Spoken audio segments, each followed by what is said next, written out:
Good morning. It's nice to see all of you here early this morning and help us do this. I want to tell you, first of all, I'm so grateful for each of you. You know that this committee appreciates the work that all of you do. And this is a challenging part of the budget, without a doubt.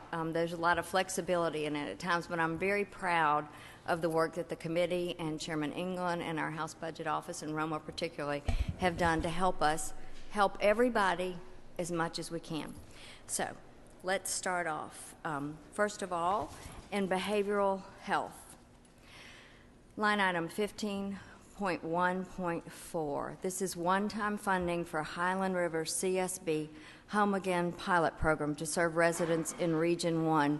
This is an area that's been particularly hit with the challenges of foster care and children out of home and some of the difficulties that come with that. So it will Highland River serves 11 counties in Region 1 and works with families and children to address mental health challenges. This will begin to help with that and could be a pilot, hopefully, for our whole state one day.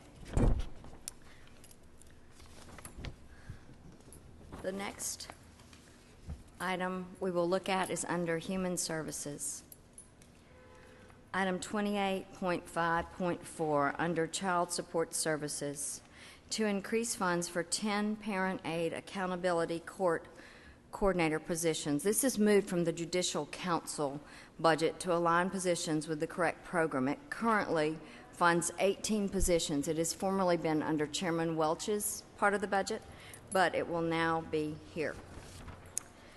The next is item 28.6.9. to provide funds to the Court-Appointed Special Advocates, CASA, to enhance statewide capacity for the program. The volunteers represent half of the children in foster care, and certainly we do wish to increase and help them as much as we can.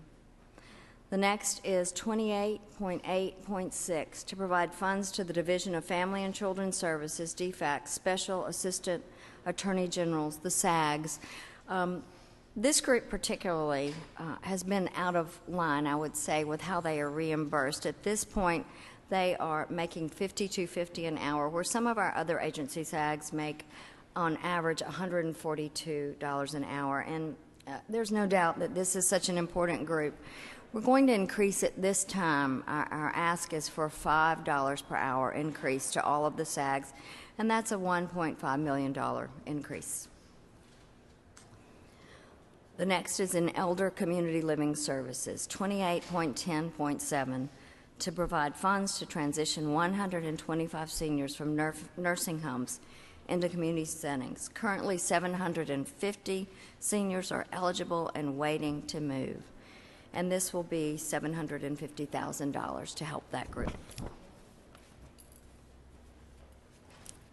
The next is section 28.11.4, to provide additional funds for Meals on Wheels and Senior Center nutrition programs. This is intended to go to the individuals preparing the food, actually. That has been a particular group that we've not kept up with. So it's $254,909. The next will be out of home care, 28.15.5, to provide funds for a 1.5 provider rate increase for child caring institutions, child placing agencies, foster parents, and relatives.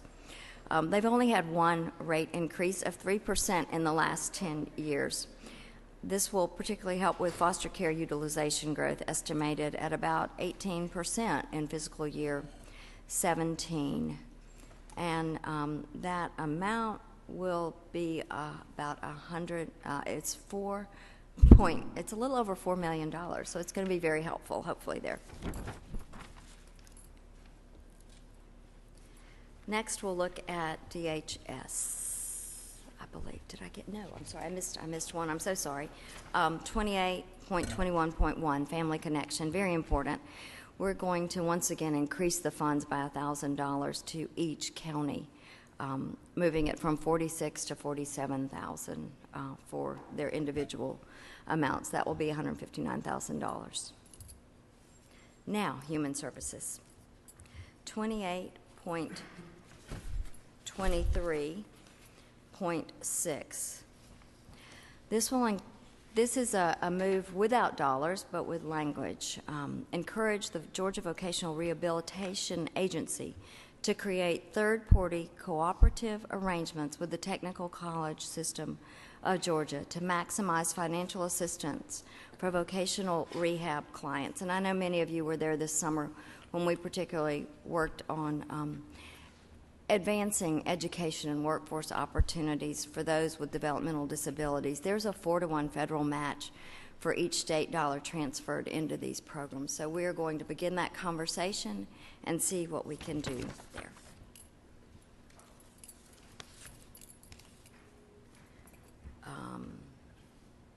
Next is veterans. 48.1.7 and 48.4.7. Both of these come without additional dollars, but encourage the department to use existing funds. The first in 48.1.7 will be for the Vietnam War Certificate Honor Initiative. We support it, but want them to use existing funding. And then also in 48.4.7 to use those existing funds also for a Women's Veteran Services Coordinator position. And those are the changes that we have right now. Are there any questions from the committee members?